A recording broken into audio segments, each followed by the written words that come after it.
How's it going, everybody? Welcome back to the More We Know podcast. My name is Mir, your host. The More We Know podcast is the world's mentorship platform where every single month we try to bring you on real life mentors from around the world to provide you mentorship in your pocket. We brought on people like the former CEO of Chipotle, the founder of Reebok, the mayor of Miami. But today I'm the most excited because I get to bring on a friend, a brother, and old time classmate, Shams Charania, who is the senior lead NBA insider for The Athletic and Stadium, FanDuel partner, and co-host of the Run It Back on FanDuel TV. Honestly, I could probably spend 30 minutes giving a background about Shams, but I'm going to have him time in. Loyola friends, it's crazy that we're able to do this. Shams, thanks so much for coming on, brother. Man, I appreciate you having me on. I still remember when we were in class together. I don't know what your perception of me was like. I literally was coming in. I know we kind of talk, and I think we kind of have talked even more since we've been out of school than we were in school. I was literally coming into class, sitting, I don't know, in the back somewhere, Yep. just trying to be by myself and really trying to leave class as soon as I possibly could so I can go do what I actually wanted to do, which is go be in the workforce and do exactly what my passion is. But I'm glad I got my degree at Loyola. I love Loyola. I love the Ramblers. I know you have deep love for the Ramblers as well. So shout out Loyola. And yeah, bro, I'm happy and I'm proud of all the stuff you're doing as well. Man, thank you, bro. I'm so proud and humbled and just honored to see everything you do every day. And, like to your point there, Loyola was just such a great experience for us. And I just knew in the shuttles we would take together on the phone, you were always grinding. I was like, man, Shams is destined for something because you cannot distract him. Like, it doesn't matter if we're about to swerve off Lakeshore Drive, he is going to get this tweet out. So it was perfect. Thanks. So, bro, so people listening in, obviously anyone who's in sports knows who you are. But we have such a diverse audience that are just Gen Zs and millennials looking for mentorship. Before even diving into your career and background, who is Shams, bro? Like, who were you growing up? What's your background? What did your parents do? Yeah, so both my parents are based in the medical field. My mom's a nurse. So very early on, when I was growing up, the medical field was definitely ingrained in me. And I think there's a standard, being something in the medical field, being a lawyer, being an accountant, something like that, I think was always something that was ingrained in my mind. And, so, reaching that type of success in terms of having a stable job. But growing up, I've always felt like I'm a simple person. I'm pretty simple. Like I have my likes. I have a few dislikes, but mostly I just go with the flow. I loved when I was growing up. I loved playing basketball, so that was my passion. I played, got cut in early in high school. Once I got cut, like I'm not going to be like MJ and make it to the NBA. So I had to find my own path. I had to find a different path, and I loved the NBA and I loved basketball. So how can I stay around it without playing? And at the same time, around sophomore year of high school, I loved writing as well. That passion grew for me. And my English teacher told me you should try out for the newspaper and try writing and really combining your passions. And that's what I did. And so that process for me, the process of where I'm at now, really started sophomore year of high school. So what is that, 16 years old? So I'm 28 now, and I've been doing this not at this level in terms of like the degree of stories that I'm working on now and the conversation I'm having now, but I've been kind of charting this path and really honing in on what I want to do since I was, sophomore in high school. So that's really what I am. I'm someone that has to be, 100% committed in whatever I'm doing, whether it's, classwork, whether it's, what I'm doing now, whether it's friendship, whatever. Like I always have to be 100% committed. Otherwise, I feel like I'm cheating myself. I feel like I'm cheating the other side, whether it's the work, whether it's the school, whether it's whatever. So unfortunately, sometimes I feel like I definitely cheated the homework in terms of not actually cheating, but I was always like, I was in and out of class at different points. I was really focused on what I wanted to do more so than the actual schoolwork at that point. But again, I think those experiences all helped me, being in the classroom, meeting all the people that I met at Loyola, people like you that I've been able to continue to stay close with. But even guys off that champ, the team that made to the run to the Final Four, Dante Ingram, Gloria Alicia, he's I think graduated when I Yep. did, but we had a class together. We would kick it all the time. But like even people along the way, I feel like I've always been very simple in terms of you treat people the right way. I don't have these grand expectations of people. Like I try to just be a normal person. I try to have normal conversations, and for me in life in general is all about relationships as well. So that's something I learned and was really ingrained in me at an early point. Yeah, absolutely. And for people listening in that might have not seen Shams before, he's being extra humble. But if you just look at the career path that he's been on, the trajectory has just been quite phenomenal. And it's been astronomical how every single year you continue to compound. You mentioned one thing about going through high school and college with this sense of like focus, which I saw. We were in classes together, so I saw how focused you were on that craft. The problem is a lot of people, our age or even younger, Gen Zs, like 19 to 25, focus is a hard thing to do now, bro. Like people are on all types of social medias. They're comparing their lives to other people. What type of advice could you give people to find that same level of focus? Because it's tough, candidly, now, bro. It's super tough. It's tough for even me now, right? Like you get caught, whether it's scanning Instagram, whether it's scanning Twitter. I'm not really on TikTok that much. I have an account and like I posted a few videos on it, but it's been tough for me to get in that realm because I'm so focused on news and Twitter. Like Twitter is really where my base is at, and then I'm on Instagram as well. But you're right. I mean, attention spans I think are shrinking more and more as every generation goes on. I feel like even me, I feel like my attention span shrinks at different points. I think it's a problem that we're all in this technologically forward world we're all dealing with. But I think the biggest thing, and when people ask me for advice on what I do and how they can do what I do or whatever their passion is, I think you just need to figure out exactly what it is that you want to do. And if you have a passion for it, you need to just hone in on it. And I think there's often times where people are unsure about what their passions are. And at that point, like it's tough for me to give advice to someone that might not know what they want to do. And that's why you go through school, whether it's my brother, whether it's, other people around the ages of, 19, 20, 21 that are still trying to figure out what they want to do. I feel like I kind of got lucky because, I loved basketball and I loved writing and I kind of just combined both passions. When I was first starting out, I had nothing in my mindset was like, I'm going to be doing video one day, or I'm going to be on camera, or I'm going to be interviewing players. I thought I was just going to write, so all I did at the beginning was write, write, write, write, write. There was nothing else in my mind. I was writing 4,000, 5,000 words every single day when I was sophomore, junior, and senior in high school. I wasn't going out. I wasn't really having, a social experience in high school or college, really. I was just writing. And so now I feel like I have a voice. I built my voice through my writing. And I feel like I'm at a place now where, relationships, writing, now I have video, I have different things that I can lean on. But that really started from finding that passion. So for me, writing was my passion. So the biggest thing I would tell the young audience, Gen Z, even the generation after that, is find your passion, hone in on it, and just relentlessly pursue it. Because if you don't, someone else is going to, for sure. And you don't want to be looking at it 3, 4, 5 years later saying, what if I had spent those formative years of my life, really honing in on it? The time is now. There are times for sure where you think back, even me, I'm now, I've been out of college, 3, 4 years now, where I think, I wish I had, maybe spent more time socially when I was in high school. Maybe I should have spent more time in college. But really, those are fleeting moments. Those are moments where I'm bored, there's nothing going on. But for the most part, I try to keep my mind engaged and busy and really at the end of the day, learning as well. I think the younger generation, the thing that also I think helped me was that I got in so early that I had a naivety about it. I had a thirst and a quench for like wanting to learn. And I don't think that's ever changed. I don't ever approach a day where I feel like I know everything. I feel like that can also be a trip up as well for younger people. Yeah, and I think the idea of always feeling like what we know is we really know nothing, keeping that grounded level of humbleness, because you see how much the world changes every day. Look at the last few years we had. You and I went through our first professional crisis with COVID, and then we see everything going on in like the financial world now. So you mentioned something about passion and following that passion. The other part of passion that people sometimes talk about, it's taboo, is the idea of like making money. Clearly, when you were in high school and college, you weren't necessarily making money from this, right?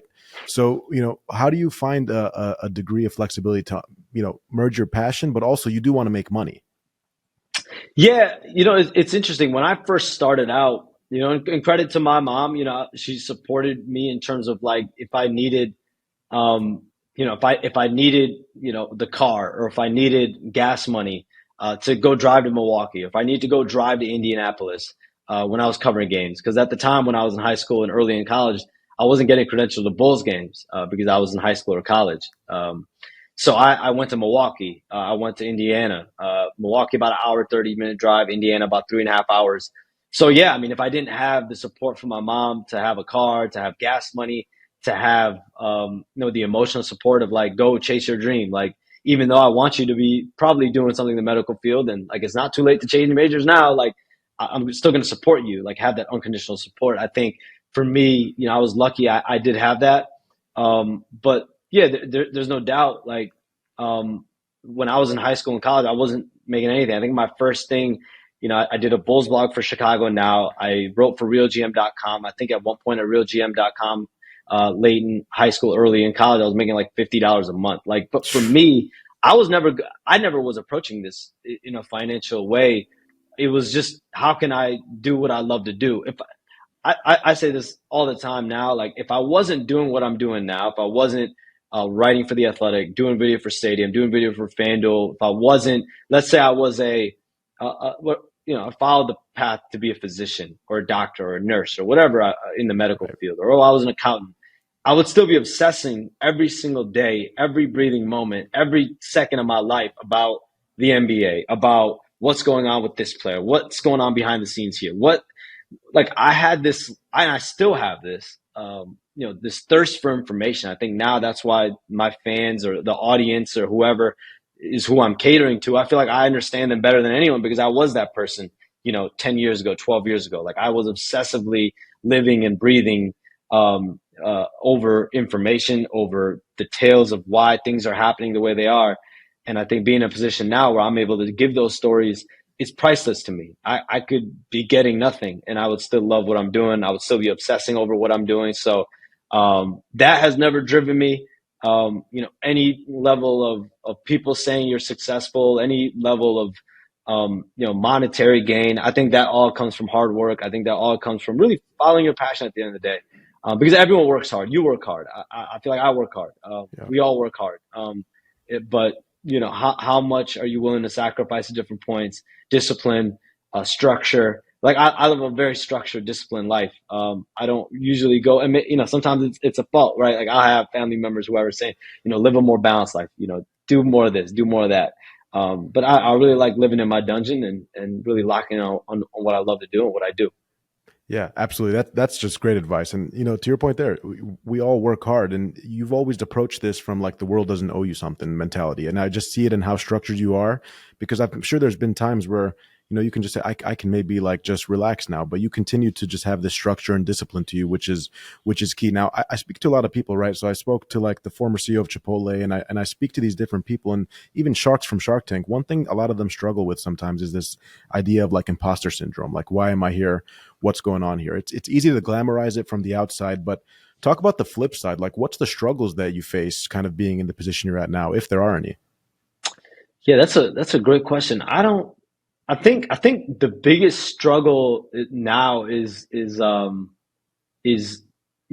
maybe not being as productive, not being as successful, not matching the standards that you've set for yourself. So I've always had goals in my mind every year, every couple years. I don't ever set five.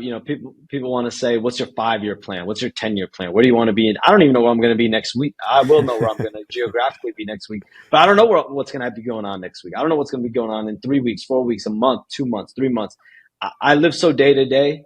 I think that's a gift and a curse, but I think the gift of it is that every day I'm just trying to be better than my last day. Every day I'm trying to, gain more, learn more than I did the previous day. And you just stack all those days together, and then you kind of paint your picture. But, I think the biggest thing is not, the biggest fear, the biggest thing that makes me scared is not living up to my own standards, not living up to the goals that I've set for myself. Because I've set goals. I've tried to get to those goals. And once I reach those goals, set new goals. And, as that process goes on, if I'm able to get there and reach those goals, there's a moment of, all right, cool. Then here are my next goals. And then it's back on the chase again. So I don't know when that chase is going to end. I hope it never ends, but, that's probably the biggest thing is not reaching the standards that you set for yourself. So, yeah. Yeah. And it's a great answer, because ironically you're around people with high standards every day. Like you look at the champions that you've interviewed, and culturally, and even the conversations from people with like LeBron to Rich Paul to people like the greats like Kobe. Like you see the standards that they set for themselves and what they've built. And I always notice this trend of like this killer mentality, because on that highest level, there's also like the criticism and the doubt that come with it. But one thing I've always noticed about you is you've always had sort of this like killer mindset. Like you're really just focused on the craft, delivering the best value you can for everything you're doing. And you don't seem like someone who gets distracted within the noise. What do you think someone listening to this can learn from you to not get distracted by the noise, one, but two, sometimes we have people around us that are negative or overbearing or don't contribute to that. So what advice can you give us there? Yeah, I think another thing that I've always tried to have is just tunnel vision. You can be cognizant of what's going on around you for sure. You have to know, whether it's competitors, whether it's, what's this person doing, what's that person doing. I mean, you always have to be kind of aware of the business landscape, where things are going, what platforms could be, where could stuff be moving to. But in terms of my work, I've always tried to just focus on myself. I don't really get caught up in worrying about my feelings toward whatever situations, politics, whatever competitor. Like I just try to worry about what I can control on a day in and day out basis, and not really focus on anything else. I try not to have any feelings positively or negatively toward really anything that's going on that doesn't impact what I can control, what I'm working on. How can I better my work and what I'm doing, the people that I could have influence with and influence on my work and my colleagues. Like those are all things I have control over. I don't have control over, what's going on here, what's going on there. So you're cognizant, but you can't let that affect how you're shaping yourself. Because there's so much going on. If you focus on like 500 things, then how can you focus on the actual task at hand? So I think that's actually a big virtue of mine, is just tunnel vision and really controlling what you can control. It's crazy. When I was growing up, I would listen to players saying, I'm just taking this a day at a time, man. Like I'm just, I'm just focused on myself. I'm just worried about myself. But then now when you're kind of, you could be in any profession, you could be a doctor, you could be a lawyer, you could be anything. You could be a media person, you could be doing a podcast, but that's really what it is. You really take your days day by day, and you really just lock in on what you can control and being the best person and doing the best job that you can do, and then kind of let the rest take care of itself. Yeah, and on that concept of control, which you clearly do a phenomenal job of just how you present yourself and everything, what about a time? Can you walk us through a time that maybe, something was out of your control, or maybe something wasn't up to your standard, like a time of failure, if there was something like that, that can just help elevate the audience to get an experience of that? Like what's a tough situation that you went through in your life? Yeah, I mean, I think the biggest moments probably, business wise, like learning, were every time, in 2017, I was at the vertical and we went through a big change in the staff. Like there was a staff turnover. I was kind of I had to play, I had 1 year left on my deal. And it's just, that was really the first moment where it's like everything around you, the ground is starting to tremble a little bit. And it's like, how are you going to respond? How are you going to continue to stay focused on the task at hand? How are you going to continue to stay focused really on yourself and how you can build and how you can grow and how you can learn and how you can improve on a daily basis? When the ground trembles, when you're uncomfortable, that's when I think the real you comes out, and how you want to attack that moment. And then other moments are just like whenever I'm faced with a decision, am I continuing to do what I'm doing now? Am I going to continue? Am I going to try to do something that's different? So another moment was when I did the deal with FanDuel last summer, where being the first insider to join with a sports book company, there were a lot of questions in my mind. How is this going to work? How is that going to go? How are we all going to be comfortable with how this is going to be presented? Because I don't know, gambling odds, like I don't, you can't say I know anything about that. Yeah. But what I do know is information. What I do know is being good on, trying to be the best I can on camera, and, putting myself in uncomfortable positions, being on air a lot more. So I think those are the biggest things that I can point to. Yeah, I love that. And it still goes back to that concept of control what you can control. So looking back now, you got FanDuel, you're with your current firm now, you got the current deal going on. Looking back to like high school and college champs, like could you have envisioned being where you're at today, or is it just, like, I'm really curious about that. Yeah, I don't. I always, when I first started out on this path, I always thought where I was gonna be the pinnacle. I thought when I got to realgm.com when I was a junior in high school, I think, or late sophomore year, like I thought that was it. I felt like I Wow. had accomplished my dream because I grew up reading realgm.com and Hoops Hype and obsessing over news and what's going on behind the scenes and all of that.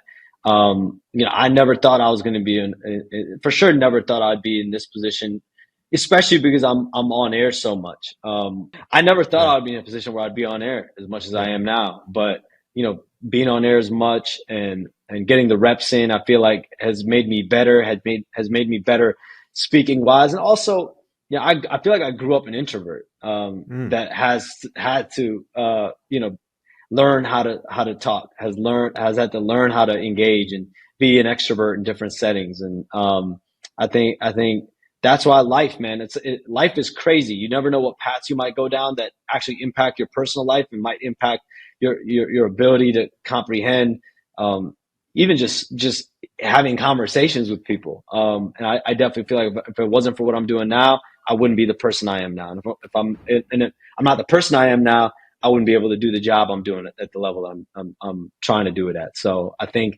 everything in life happens for a reason. It's tough for us to all get caught up in the low moments, in the moments where we feel like we missed out on this or we missed out on that. But at the end of the day, all you can do is just keep your head down, keep working, and I feel like that's been the biggest thing for me. Yeah, and it's crazy because I'm taking a trip down memory lane when we were in college together. Like, you were a very quiet, introverted person, and then I think when you and I got really close was during the Final Four run when I was like the head manager for the basketball team. You and I were like at the tournament together, and that's when I started seeing like that shift from you where you were really like getting into it on a different level. So to see like the introvert to like the scalability, it's pretty amazing. And I say that to say, not to just like give you the accolades, but for people listening in that are introverted, that are shy, that people that they don't know what they're going to do in this world because they're just scared or they feel like they have weaknesses. You were someone that was introverted to now you're on the screen all the time, like 24/7. Yeah, it's crazy to think about, and also like that's how I am. I don't want to say I have two sides because I really don't. Like I'm one Yeah. person. Like Yeah. if someone walks in this room right now, I'm gonna engage in conversation. Yeah. But if I'm by myself, like I also like my alone time. I like my time where I can focus on work. If there's an interview I have to transcribe, if there's a video that I'm preparing for, if there's an interview coming up that I'm preparing for, if there's news that I'm preparing for, like I'm very much in my own zone. I'm at that point, I'm not really extroverted. I'm not really talking and engaging. I'm just locked in on the task. Then there are other points, whether it's family, friends, people come through and having that level of engagement. But yeah, I mean, I definitely think that being able to you know be in this environment and being on air as much as I am definitely helped me.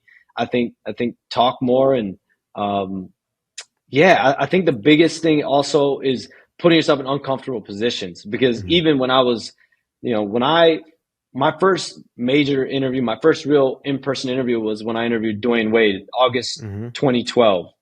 August 2012, I was 18 years old, just had graduated high school. I went to go interview Dwayne Wade at one of his charity events. And I remember I was told, listen, there's a 50-50 shot that you're going to get time with him. And I'm driving from the suburbs to the city, 45 minutes.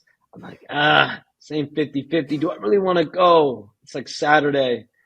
I went and I'm like, I'm preparing for the worst. They're gonna say no, he doesn't have time. So like mentally, I'm like, I'm probably gonna be told no anyway. Do I really want to go? And even when I go, I'm gonna like all these thoughts are going through my mind. Like even if I go, I'm probably gonna be sweating the whole interview. My hands are gonna be trembling. I'm not gonna be ready. How am I gonna do? Like all like these seeds of doubt start to form in your mind. And I went. I just drove. I said, "F it." Basically, I said, "I'm only going to learn by going through the experience," and that's why experience is also the best teacher in life. And that's why you have to put yourself in those positions where you're uncomfortable, where you don't know the outcome.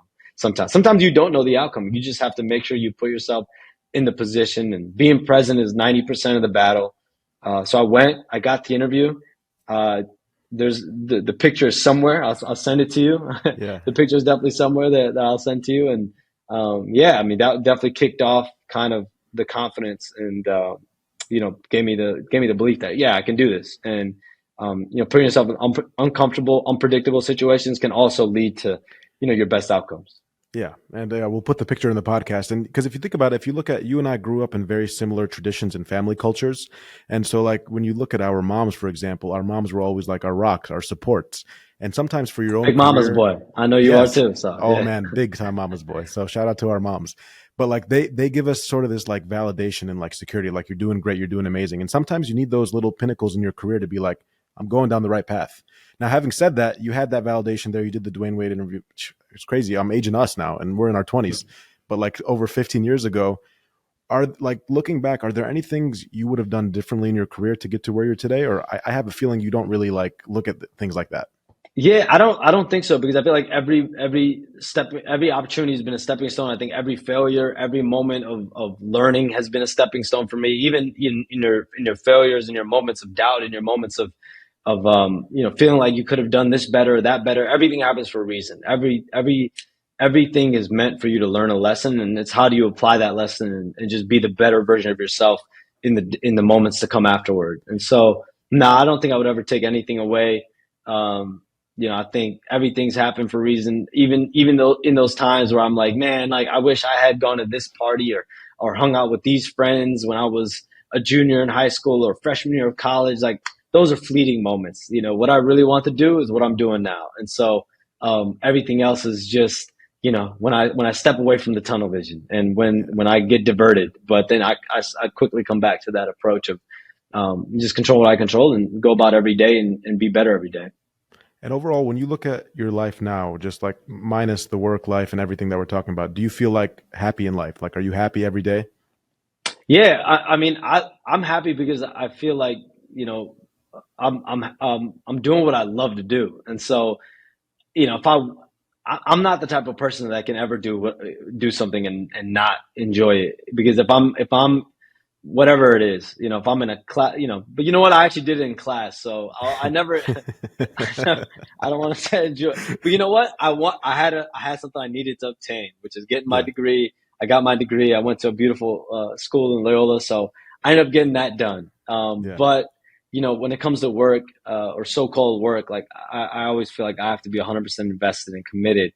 Otherwise, I won't find enjoyment out of it, or I won't be happy. And so, right now, I definitely love it. I love the way that I'm kind of growing. I feel like I have so much more to learn. I have so much better to get on camera. I have so much more to accomplish. So that's what drives me. That's what keeps me going every day.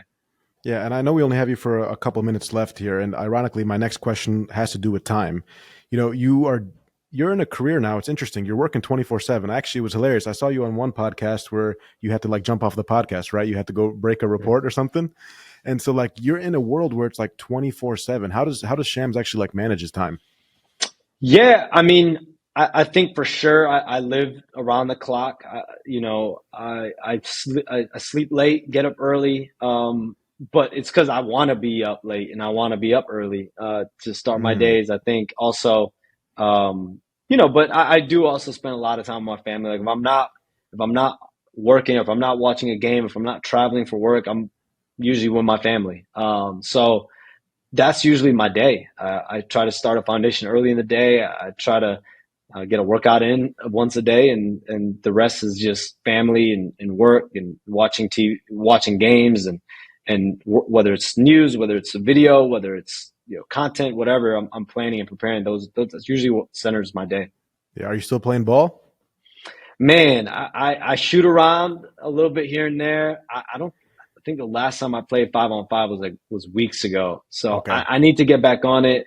Now that's the second half of the season. Going to the playoffs, maybe I'll get some more time. But yeah, man, for me the It's tough. biggest thing is having the paranoia of like my mind's on my phone, but my mind should be on playing, but it's on Right. my phone. So again, it goes back to like I can't do it. I can't half-ass playing basketball Yeah. and also can't have as my what I'm really focused on. So I feel like I'm cheating both at the same time, and that's like a horrible feeling for me. So, Yeah.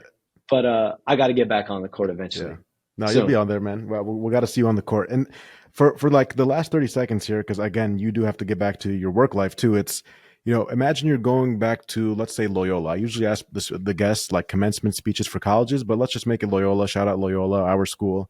If you went back, what's your like 30 to 45-second commencement speech today to people graduating? They're about to graduate in a couple months here. Yeah, you should be lucky. You're going to Loyola. Beautiful campus, beautiful Water Yep. Tower campus, beautiful Lakeshore campus. So everyone's had to work really hard to get the degree and get to where they've got.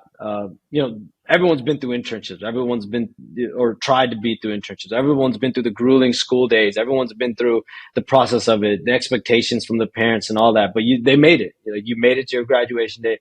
You're going to graduate with whatever, bachelor's, master's, doctorate. Like it's a major accomplishment. I know when I was in the process of it, I hated it.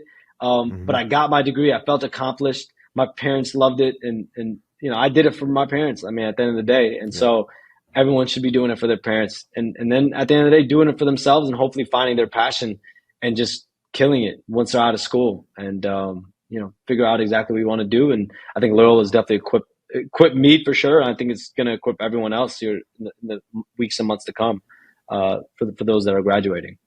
Yeah, thank you for that, Shams. Shams, you have so many fans that adore and love you. I hope that people listening to this and watching this get to just see the fact that what I got to see throughout college, which is just the humble, energetic, like empath person that just cares and wants to help and provide value to this world. So I really appreciate you taking the time, brother, just outside of our relationship, for bringing back and giving back to the audience as well, too. It means so much, my friend.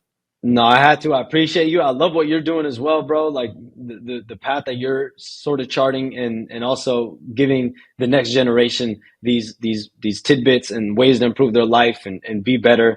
On the court and off the court, right? Like being a better person, being a better professional. I think it all goes hand in hand. So appreciate all the work you're doing as well, bro. Thank you. Man, And go appreciate Ramblers. you, bro. Go Ramblers. Means so much coming from you. We'll see you guys next time. Thanks, Shams. Thank you.